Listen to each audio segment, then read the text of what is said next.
ఇప్పుడు కేవలం 7,999 up to 10 kgs వరకు బరువు తగ్గి అధిక బరువు నుంచి వచ్చే ప్రధాన సమస్యలను దూరం చేసుకోండి. అందుకే ఈ మధ్యలో నేను విస్పష్టంగా భారతీయ జనతా పార్టీని సూటిగా ప్రశ్నించిన డాక్టర్ బాబాసాహెబ్ అంబేద్కర్, జవహర్ లాల్ నెహ్రూ గారు, వల్లభాయ్ పటేల్ గారు, మహాత్మా గాంధీ గారు కలిసి ఈ దేశంలో ఉన్న సామాజికంగా ఆర్థికంగా వెనుకబడి సమాజం యొక్క వివక్షకు లోనైన ఎస్సీ ఎస్టీలకు ఆ తర్వాత బీసీలకు ఇచ్చిన రిజర్వేషన్లను వాళ్ళు ఆ రోజు మనము వాళ్ళ అభ్యున్నతి కోసం మనం ఇస్తే 75 సంవత్సరాలు స్వతంత్రం వచ్చినా ఈరోజు దళితుల గిరిజనుల జీవితాలలో రావాల్సినంత మార్పు రాలేదు. బలహీన వర్గాలకు రావాల్సిన అవకాశాలు రాలేదు. అందుకే రాహుల్ గాంధీ గారు కన్యాకుమారి నుంచి కశ్మీర్ వరకు 150 రోజులు 4000 కిలోమీటర్లు పాదయాత్ర చేసినప్పుడు బలహీన వర్గాలకు సంబంధించిన డాక్టర్లు, ఇంజనీర్లు, లాయర్లు, ఐఏఎస్లు, ఐపీఎస్లు, పీజీలు, పిహెచ్డీలు చదువుకున్న విద్యార్థులు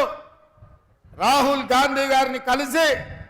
ఈ దేశంలో మేము 52% ఉన్నాం, మా జనాభా లెక్కలు వేయండి, మా జనాభా దామాష ప్రకారం మాకు రిజర్వేషన్లు ఇవ్వండి, మాకు నిధులను కేటాయించండి, మేము కూడా ఈ సమాజంలో భాగస్వాములమే, ఈ దేశ నిర్మాణంలో మాకు సముచితమైన అవకాశం ఇవ్వండి అని చెప్పి ఈ వర్గాలకు సంబంధించిన నాయకులు వచ్చి రాహుల్ గాంధీ గారిని కలుసుకున్నారు. కాంగ్రెస్ పార్టీ సామాజిక స్పృహతోటి సామాజిక న్యాయం చెయ్యాలన్న ఆలోచనతోటి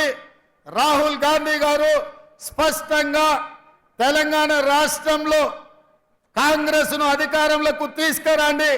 తప్పకుండా బీసీ జనాభా లెక్కలు కట్టి మీకు నిధులు నియామకాలకు అవకాశాలు కల్పిస్తామని మాట ఇచ్చారు. ఆ మాట ప్రకారం ఇవాళ ఈ దళితులు, గిరిజనులు, బలహీన వర్గాలు కాంగ్రెస్కు అండగా నిలబడి 10 సంవత్సరాలు తెలంగాణ రాష్ట్రాన్ని పట్టి పీడించి ఈ రాష్ట్రాన్ని సర్వనాశనం చేసి 10 ఏళ్లలో 100 ఏళ్లకు సరిపోయే విధ్వంసం చంద్రశేఖరరావు చేసి ఈ రాష్ట్రాన్ని దోసుకుంటుంటే మీరందరూ కలిసికట్టుగా అండగా నిలబడి ఈనాడు ఇందిరమ్మ రాజ్యాన్ని, కాంగ్రెస్ ప్రభుత్వాన్ని తీసుకొచ్చింది. మరి ఇవాళ నేను అడుగుతున్న మిత్రులారా, మా బలహీన వర్గాల సోదరులను నేను అడుగుతున్నా, మా దళితులను, మా గిరిజనులను నేను అడుగుతున్నా, మీ అండతోని, మీ ఆశీర్వాదంతోని ఇవాళ ఈ తెలంగాణ రాష్ట్రానికి ముఖ్యమంత్రిగా బాధ్యతలు చేపట్టిన నేను, మా మిత్రుడు శ్రీధర్ బాబు గారు, మా మిత్రుడు పొన్నం ప్రభాకర్ గారు ఈరోజు బలహీన వర్గాలను జనాభాను లెక్క పెట్టండి అని మంత్రివర్గంలో పాస్ చేసినాం, శాసనసభలో తీర్మానం చేసినాం, దానికి సంబంధించి నిధులు కేటాయించినాం. అదేవిధంగా సమాజంలో మైనారిటీలు పూర్తి స్థాయిలో వివక్షకు లోనవుతున్నారని ఆనాడు షబ్బీర్ అలీ గారి నేతృత్వంలో డాక్టర్ వైఎస్ రాజశేఖర రెడ్డి గారు మైనారిటీలకు కూడా 4% రిజర్వేషన్ ఇచ్చి వాళ్ళు కూడా ఈ దేశంలో భాగస్వాములే, ఈ దేశంలో వాళ్ళకు కూడా న్యాయం జరగాలి అని నిర్ణయం తీసుకున్నారు. ఇట్లా కాంగ్రెస్ పార్టీ దళితులు, గిరిజనులు, బలహీన వర్గాలు, మైనారిటీలకు రిజర్వేషన్లు ఇచ్చి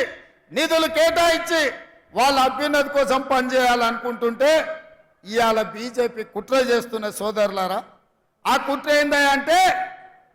చూసి ఉంటారు మీరు మోడీ గారి ఉపన్యాసాలు. इस बार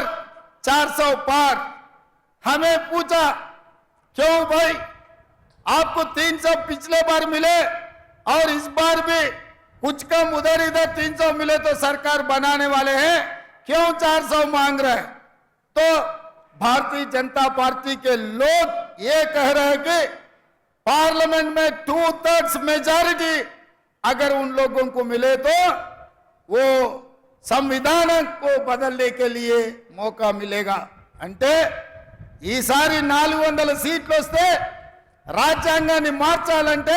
పార్లమెంటులో 2/3 మెజారిటీ ఉండాలి, అందుకే 400 సీట్లు తీసుకొని రాజ్యాంగాన్ని సమూలంగా మార్చి రిజర్వేషన్లను రద్దు చేయాలని ఈరోజు ఆర్ఎస్ఎస్ బీజేపీ కుట్రలో భాగంగా ఈరోజు వాళ్ళు ప్రయత్నం చేస్తున్నారు. మరి నేను అడుగుతున్నా, మీకు రిజర్వేషన్లు ఇచ్చి, మీకు విద్యలో రిజర్వేషన్లు ఇచ్చి, మీకు ఉద్యోగాలలో రిజర్వేషన్లు ఇచ్చి, ఇవాళ మీకు రాజకీయాలలో రిజర్వేషన్లు ఇచ్చినందుకే అట్లూరి లక్ష్మణ్, కవంపల్లి సత్యనారాయణ, మేడిపల్లి సత్యం లాంటి వాళ్ళు ఎమ్మెల్యేలు విప్పులైనరు, దామోదర్ రాజ నరసింహ గారు మంత్రి అయినరు, బట్టి విక్రమార్క గారు ఉప ముఖ్యమంత్రి అయినరు, బలరాం నాయక్ గారు కేంద్ర మంత్రి అయిండు, సర్వే సత్యనారాయణ గారు కేంద్రంలో మంత్రి అయిండు. ఇవాళ ఉన్న ఫలంగా ఎస్సీ ఎస్టీ రిజర్వేషన్లు రద్దు చేస్తే వీళ్ళందరూ ఎక్కడికి పోవాలి, చదువుకుంటున్న పిల్లలు ఏం చేయాలని నేను అడుగుతున్నా.